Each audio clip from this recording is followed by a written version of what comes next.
Well, anyway, so as you can see, spring is here, and today it's froze up. Yesterday it was 60 degrees, and so I didn't work yesterday, but today it's frozen up, and decided to come out for one last time this season. So yeah, we stopped cutting logs. We got the last load out of here before the roads got posted, and this little pile here is some that I pulled out of that big patch cut. They had to go. That patch cut has to be finished this winter because they're going to plant trees out there. But these logs aren't any too valuable, and maybe I'll haul them down to the mill in my firewood truck after the roads harden up. I'm going to be bringing a loader out here, probably that old Smoky, that old Paystar, so I can pick through this wood. When we cut, we're going to cut it up and block it and get it out of here. It'll be a whole lot easier with a loader, because lugging that wood, if you push it with a skidder, it gets covered in dirt. Some of it does. I mean, I'm sure we could, you know, get a lot of it rolled out here without covering it in dirt, but it makes it miserable to cut. So I'm going to bring that loader down for doing the firewood. But anyways, so the log market's kind of gave out on us towards the end here. The pricing went down. I mean, they kept the scale fairly good. We'll give them credit for that. But you know, most of that pricing going down was to do with the mills are getting full up because it's been such a good winter. And then we got the tariffs that are proposed for Canada. So President Trump is putting on some tariffs on Canada, and so the mills up in Canada are kind of worried about that. So I think they definitely throttled back their pricing a little, and they didn't buy as much. It seems to be nowadays that nobody wants to cut the timber, even this job. You know, there's nice timber all between those patch cuts. Ash, big huge ash and sugar maple, and you know, it's gone by already, and they don't want to cut it. They just want to let it go to rot. So we need to get back to cutting timber. That's what I think anyway. But anyway, so let me get the skidder started and get ready to head up in there. This will probably be the last video for this winter, because I don't plan on coming back here after today until the roads are straightened out, and then it'll just be to do firewood, because we can't run this job in the summer. We can only run it in the winter. So probably be the last video for this winter, and it should make for, you know, the sun's out, it's a nice day, should make for a nice video. Anyways, let me get that going.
some fuel into the old girl and head up in the woods.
Well, anyways, we made it up here, and as you can see, I spent a day out here. I think I spent Monday out here, and I was cutting down whips. That's all I did all day, was cut down whips. The snow was deeper then. Probably should have waited till today. She seems froze up some, but where the skidder hasn't gone, it's not frozen enough to walk on. Not for me anyway. But you can see this patch cut's pretty much done, except for these sea trees. I don't know, contour cut, whatever. I don't know what they call them. They say lay them down across the contour, but they're gonna go down whatever way they want to go, whatever way they lean. But they left all these ugly ones here, and I got to cut them this morning. First thing, get this view opened up, and this cut will be all done. And I guess they're coming out this spring or early summer to plant trees out here.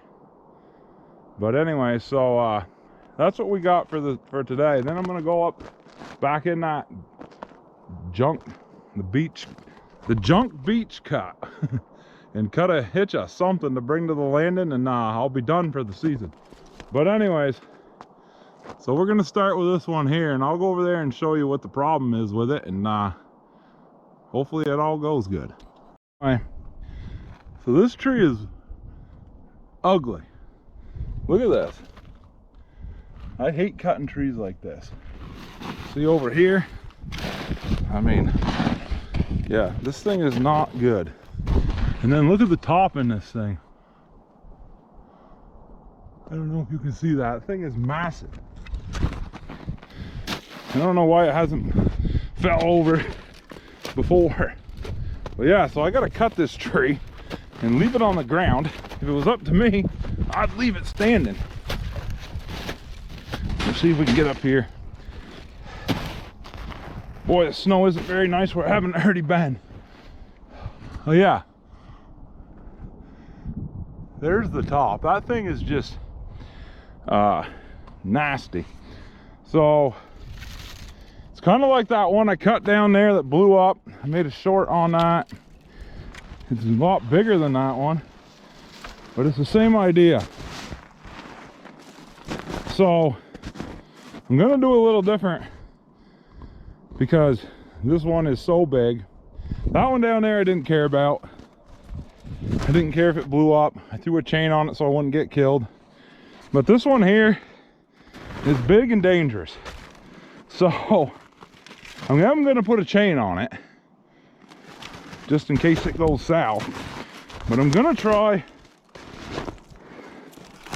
to cut. The thing about this is, I'm gonna put a notch in here, but I'm gonna cut in here quite a bit just to get that notch in here, which is, see what I mean? I'm gonna put a notch up here in the front. I think I'm gonna try to lay it down right over that way. So the notch might be deeper over here and less deep here. But I'm gonna put a notch in the front here, and then try to I'm gonna get rid of some of this brush, that's for sure. Because I gotta have a place to get out of here in case it all goes south. But get a notch in it. First get a chain around it, and then get a notch in it, and then probably come in from the side. Don't have to cut the middle out because there's nothing in the middle.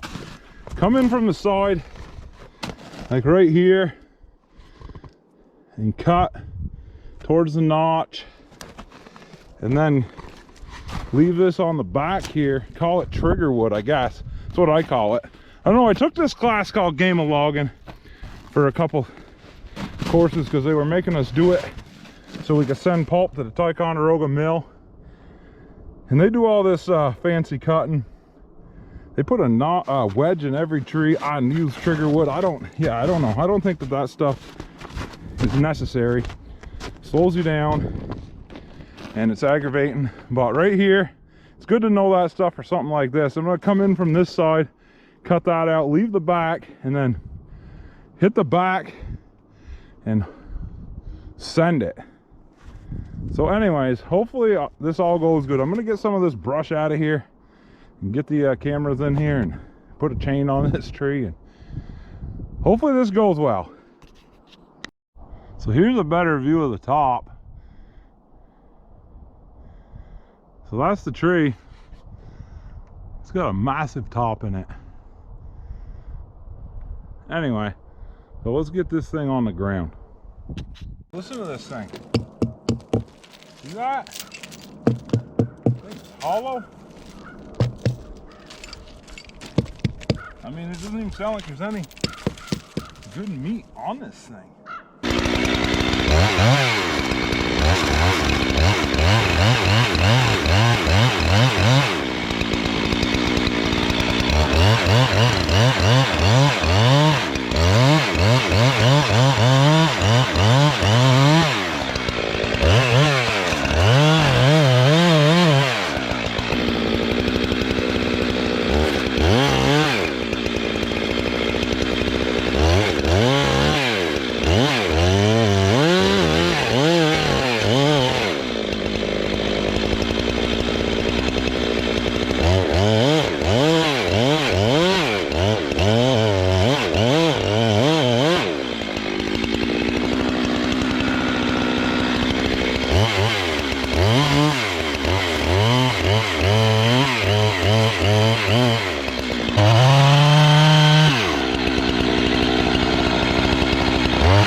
plan.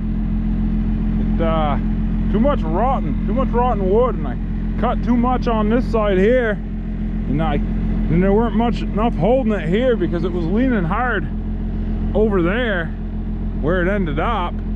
I was trying to put it up there, but it'll be fine right there.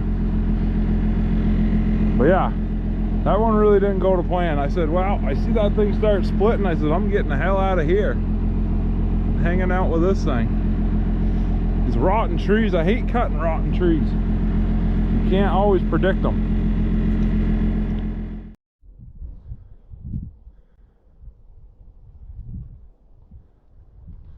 Well, there it is, folks. We got it done. Stick a fork in her, she's done. So this is the patch cut. All the trees are all the leaf trees, cut trees, contour trees, whatever you want to call them. Calls them cut trees, but every tree is a cut tree, if you ask me. But anyways, so this is the patch cut is done. So they can come out here and plant trees this summer. Maybe we'll come look at them, see what kind of trees they actually plant out here. It's a bunch of, I think a bunch of students are gonna do it from my forestry school or something, UVM, I don't know. But anyways, that's this cut here, and then I'm gonna get headed over in there and cut a quick hitch of something, take down to the landing, and we'll be all done this job for this winter. There's only a little bit more. So you can see up there, Rob cut a little patch cut up there, a little 1/4 acre patch cut, and then he went up a road up there. There's a few more. I think there's a big one up on top, like this one. I think this is 1.5 acres or 1 3/4 acres. I think there's another one up there like that. And then there's a few more small ones out there, so I don't think it'll take the whole winter unless we don't get much of a winter next year. But anyways, isn't that view nice? I build my house right where that skidder sets, and look at that every morning.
Well, that's a wrap.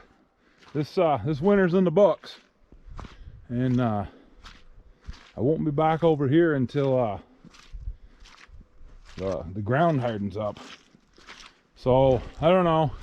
We pulled down this hitch of beech, another valuable hitch, and then I got dirt all over it because this kind of thawed out today. The woods is still froze right up nice, but this is all thawing out. So when I pushed it up, I got some dirt on it, so that ought to be fun to cut up in the spring. I doled the Husqvarna on my first cut, and then I made it through with the other one, but she's a little dull too. But yeah, anyways, all in all, we're in a bad winter. The winter held out anyway, and we got a lot of wood out. I don't know how much money we made, probably not too much, but that's how it goes. Had some problems with trucking as usual, but anyway, I'm about done for the day, and I'm gonna get in the truck and head it on home. And thanks for watching, and we'll see you on the next one.